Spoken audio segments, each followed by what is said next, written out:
Hi. Introduce yourself in Korean. You know my Korean sucks, right? 안녕하세요. 제 이름은 스티븐. 한국에서 태어나서 호주로 이민 가서 호주에서 살고 있었습니다. Cheers, mate. Kimchi!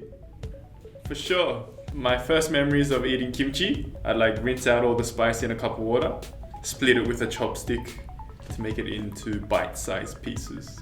My fondest memory of kimchi would be when like my mom's just made a fresh batch of kimchi and then she would like roll up a little bit and then pop it in your mouth.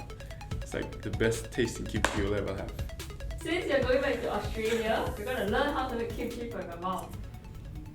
Okay, so you're hijacking my holiday. Yes. Now I'm off to Australia to learn how to make kimchi. Yep, you heard it right. Australia and not Korea. Hi guys, so now I'm down under and let me introduce you to the first person who ever made kimchi for me. 안녕하세요. I'm Steven's mom. Yeah, it's my mom. And 나 몇 살부터 김치 만들어줬어? 6살, 7살 엄마 김치 짱이라고 그랬어. Should we go try to make some mama's kimchi? Yes. 엄마 김치 짱! 짱!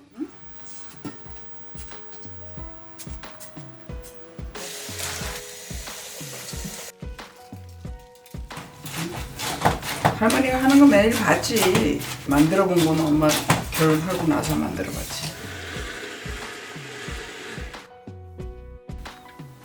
맛있어.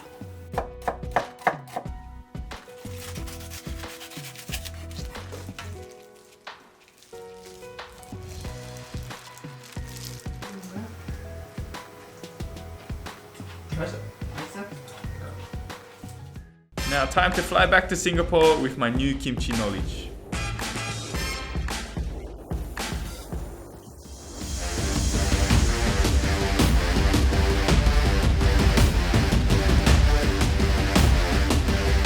So we're back from the supermarket and we got 2 wombat cabbages, white onion, spring onions, garlic, ginger, sea salt, chives, chili flakes, fish sauce, and green plum extract. First up, we're gonna start off with the cabbage. You wanna cut each individual leaf down lengthways and then in thirds. Great people, awesome food. The weather's hot, so if you like hot weather, you can't go wrong. I wish there were more beaches here though. Come on, Singapore government, build some more beaches. Oh, you don't even have to cut it all the way through. Well, as you can see from my knife skills, I cook not often. So the way my mum cuts these thirds is she just holds the leaf and then chops it while it's in her hand.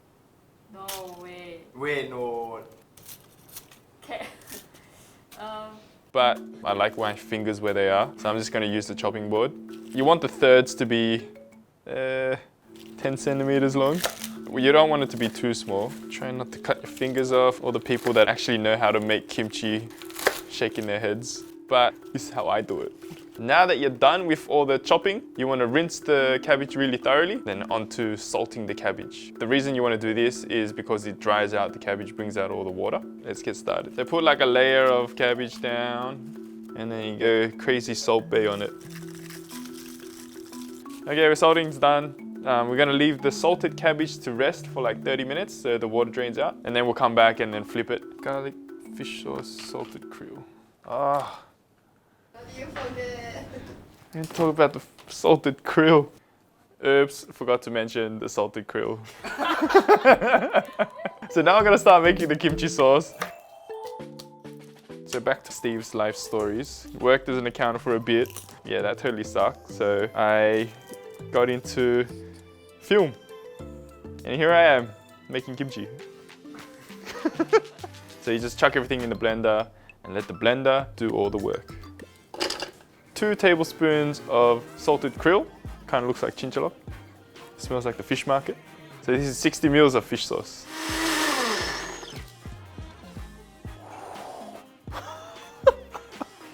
The smell of the garlic's intense. Okay, let's just hope it turns out all right.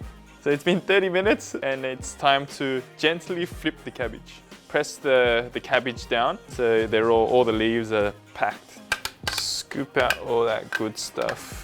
We're gonna add a 1/4 cup of green plum extract. With the chili flakes, you can go as much or as little as you want, depending what your tolerance is for spice. This is about 1/2 cup of chili. Add 1.5 cups of water. Doesn't look right. Shit. It looks like tomato soup.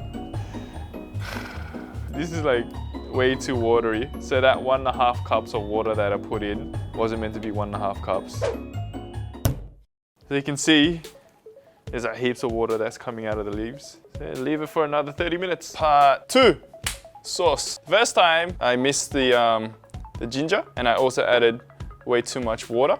So now I'm gonna add in 2 thumbs of ginger, 2 bulbs of garlic, 2 tablespoons of salted krill and 60 ml of fish sauce. And blend.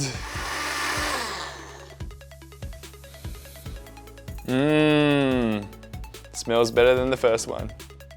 Next up, you want to add in the chili flakes and the green plum extract. Whoa, what the f? These guys survived the blender. So the paste looks a bit too pasty and you might want to add in a little bit of water. Just a little bit, don't go overboard like I did. You want this kimchi paste to be like a sambal consistency. I'm excited, kimchi's gonna actually happen this time. And have a taste test.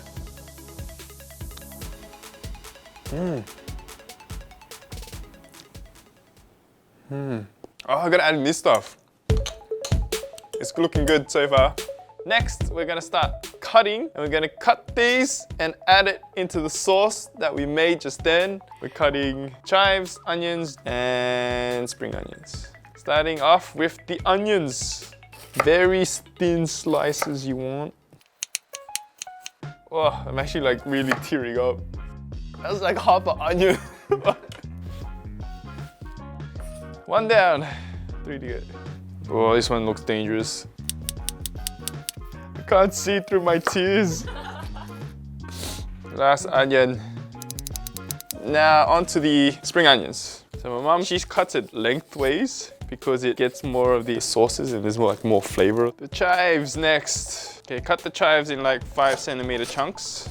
So we're done. Let's add it into the sauce. Adding the chives, and then we're adding the onion and the spring onion. And you want to mix it in. So the cabbage is nicely dehydrated, so you can see like all the liquid that's come out. We'll give it a solid rinse. Then we'll combine the kimchi sauce and the cabbage. Get it all thoroughly mixed in together. Oh, it actually looks like kimchi. All right.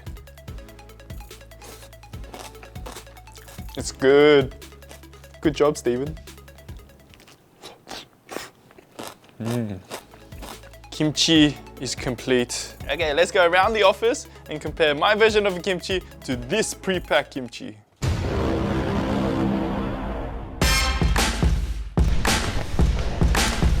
Hi. Oh my god, what am I doing now?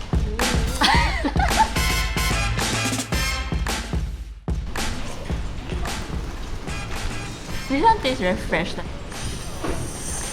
This is the kind of kimchi that I expect it to be in Korea. I think it lacks the kimchi punch. Not say it's bad, like, it's just different.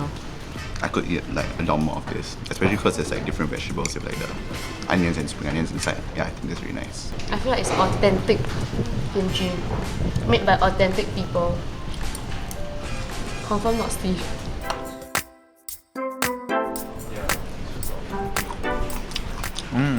Kimchi I like to big more. Taking advantage of the free food.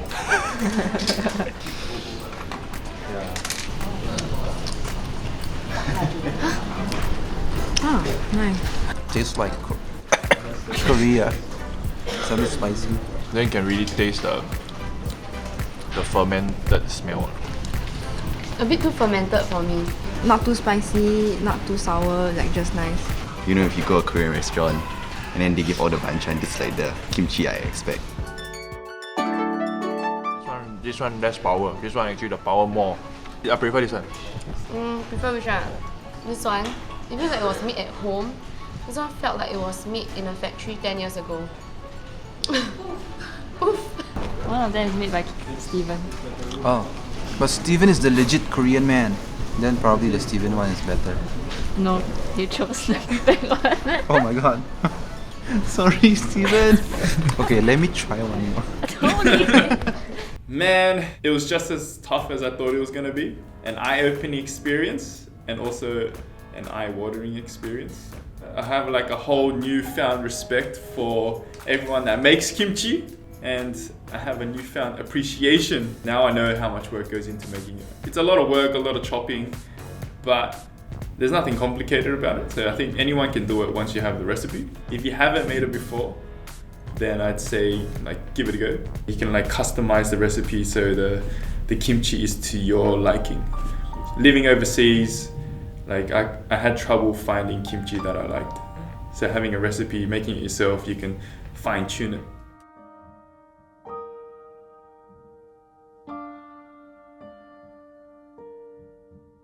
Thank you for watching this episode of Eatbook Vlogs. If you want to watch more, click over there.